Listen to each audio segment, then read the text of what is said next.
इसलिए मेरी प्रार्थना है सभी सनातनियों से, हिंदुओं से एकजुट आना होगा, एकत्रित होना होगा।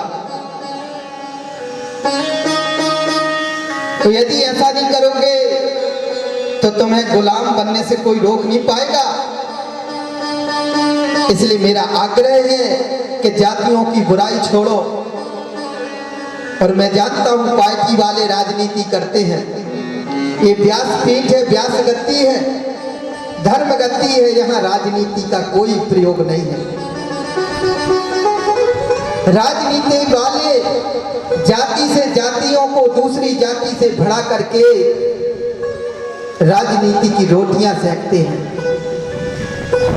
ब्राह्मण को एक दूसरे से भिड़वा देते हैं, क्षत्रिय को एक दूसरे से भिड़वा देते हैं, वैश्य को भिड़वा देते हैं, सेवकों को एक दूसरे से भिड़वा देते हैं। ये क्या है राजनीति?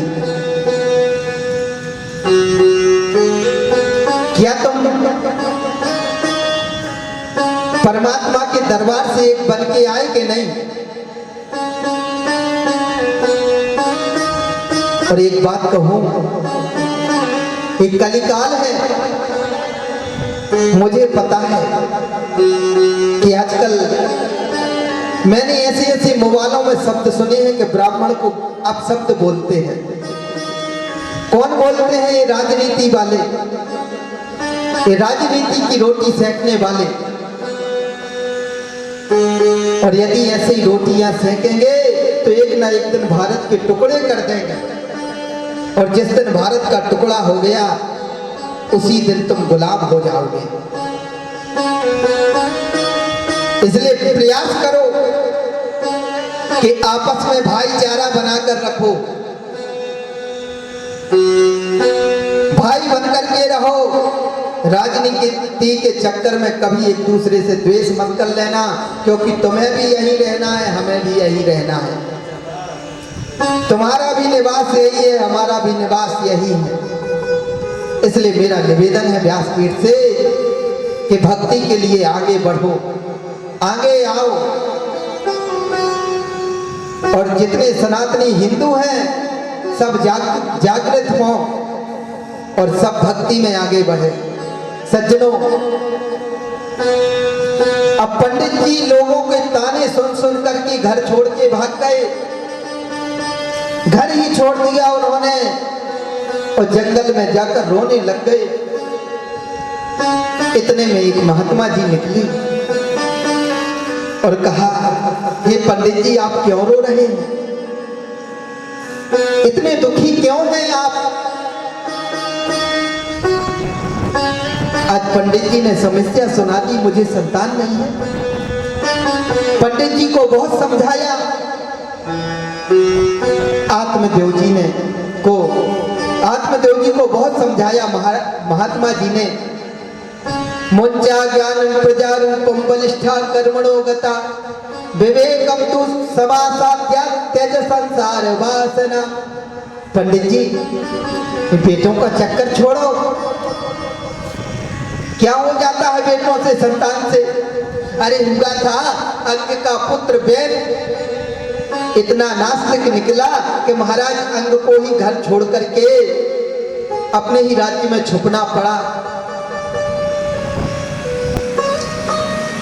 और एक बात कहूं, एक घटना, मैं निकल रहा था गाड़ी से, एक ही एक लौता पुत्र उस घर का अपने बाप को डंडे से पीट रहा था। मेरे से रहा नहीं गया और मैंने कहा, बेटा, पिता अत्याचारी पापी कैसा भी हो, पिता देवतुल्य माना जाता है। ये शास्त्र का नियम है। कैसा है, आखिर तो तुम्हारा पिता है। इसलिए ऐसी संतान भी हैं, ऐसी दुष्ट दुराचारी कलिकाल में संतानें हैं कि माता पिता को दंड देती हैं और तो और माता पिता को खिलाना नहीं चाहते हैं। इसलिए पंडित जी विवेक से काम लो।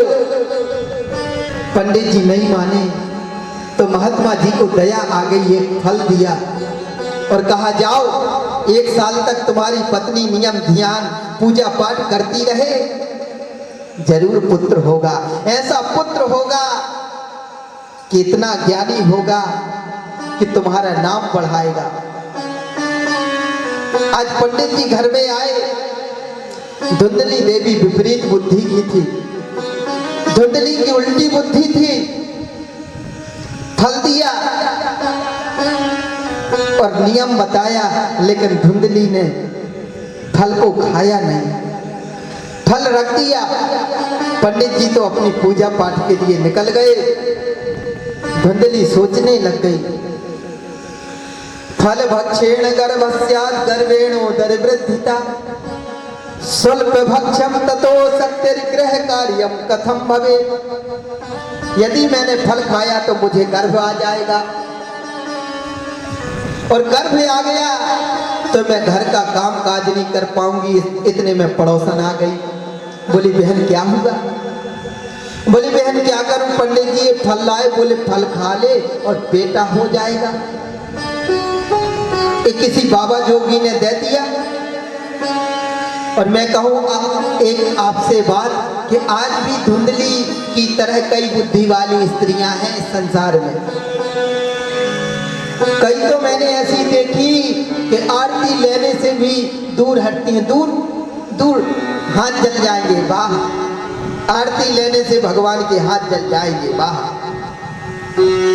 ऐसे ऐसे नास्तिक हो गए हैं कई जगह कि पूजा पाठ से दूर हो रहे। आज धुंधली से उसकी पड़ोसन ने कहा बहन तो खाने में क्या हर्जा? बोले मैं दौड़ नहीं पाऊंगी। बोले कौन तुझे दौड़ना है? बोले घर के काम काज नहीं कर पाऊंगी। बोले ननद को बुला लेना। तब धुंधली बोली ननंदा संग हरिस्तदा, अरे ननंद तो हमारी चोटी है, सब घर का गहना चुरा के ले जाएगी। तब खूब समझाया पड़ोसन ने, बोली भूकंप आ गई तो मैं कैसे दौड़ पाऊंगी, आग लग गई तो। नाना प्रकार के कुतर्क बुद्धि में चलते रहे। एवं कुतर्क योगेना फलम चाहम न भक्षये। कुतर्क के कारण धुंधली ने फल को नहीं खाया। पड़ोसन तो माथा पर हाथ पीट करके भाग गई, बहन जैसा लगे तू कर, मैं तू जान, मैं कुछ जानने वाली नहीं, मैं तो चली। इतने में उसकी बहन आ गई। बोले बहन क्या बात है? बहन ने हाल सुनाया और बोले बस फल मत खा लेना, पता नहीं इस फल में जहर होगा, तू मर गई तो ये कौन देखेगा तेरी संपत्ति। अच्छा तुझे इतना वो है, तेरी गाय भी बांधे जा, गाय को खिला दे। धुंधली गई, वो फल जाकर गाय को खिलाया और बहन से कह दिया बहन मुझे बालक हो जाएगा, मैं तुझे दे जाऊंगी और तू मेरे पति को धन देकर चुप करा देना। सज्जनों समय आया,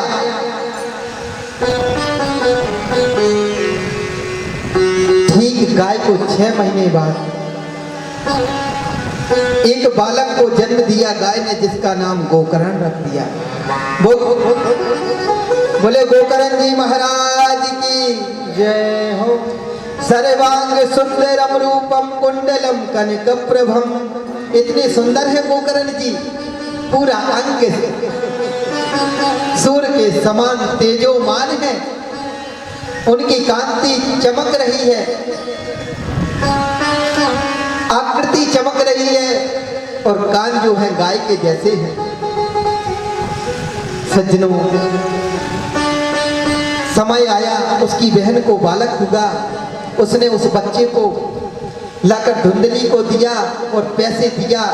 उसने अपनी बहन को पैसे दिए, मुंह बंद किया। इतने में आगे चल करके धुंधली खुशियां मनाने लग गई, मुझे पुत्र हुआ, पुत्र आत्मदेव जी तो बेचारे सीधे साधे। फिर कहने लग गई मेरे स्तनों में दूध नहीं है, आत्मदेव जी ने कहा तो बोले मेरी बहन को बालक हुआ है, मेरी बहन को बुला लो।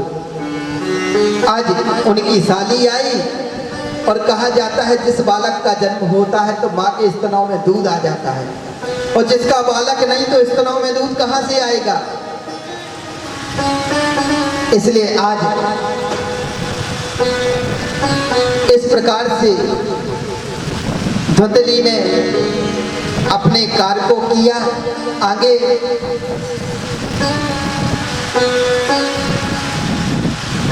आत्मदेव जी नाम रखना चाहते थे परमात्मा देव, लेकिन धुंधली ने कह दिया मेरा नाम धुंधली, तो इनका नाम धुंधकारी होना चाहिए।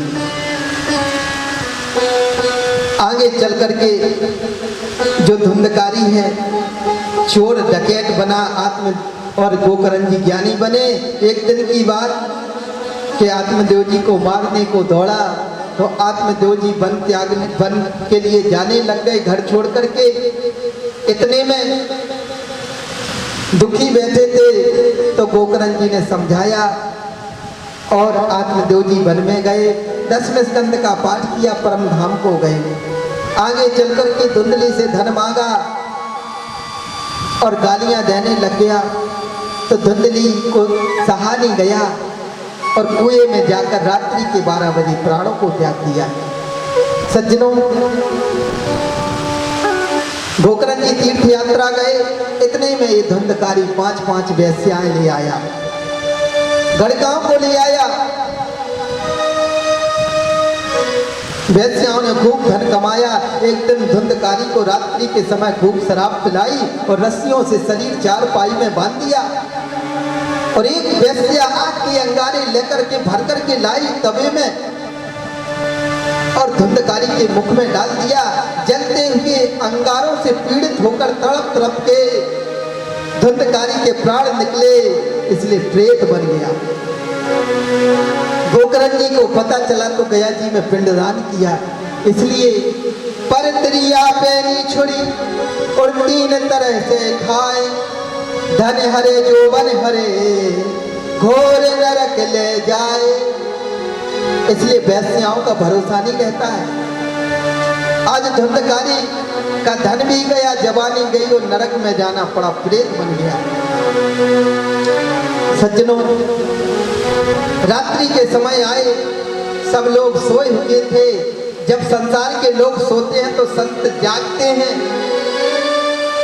चल रे हंसा अमर लोग को यहाँ नहीं कोई तेरा रे, और जग वालों का हुआ अंधेरा तेरा हुआ सवेरा रे। इसलिए गोकर्ण जी सो रहे हैं। गोकर्ण जी ने देखा सब लोग गांव के सो रहे, गोकर्ण जी जाग रहे। तो आगे चल के गोकर्ण जी ने देखा कि धुंधकारी प्रेत बना हुआ पड़ा है। नाना प्रकार की आवाज आ रही, महल में बुरी बुरी चीख आ रही, आवाजें सुनाई दे रही बुरी बुरी। तुरंत जल लिया, अभिमंत्रित करके मारा। धुंधकारी बोल पड़ा, अहम भ्राता तुदियोस्मि धुंधकारी ती नामता, सुखीय नैव दोषेणा ब्रह्मत्वम नासितम मया। अरे भैया, मैं और कोई नहीं, तुम्हारा भ्राता हूँ, भाई धुंधकारी। गोकर्ण जी ने कहा, रे धुंधकारी तुम? मैंने तो गया जी में पिंडदान किया। धुंधकारी बोला, मैं ऐसा वैसा प्रेत नहीं हूँ।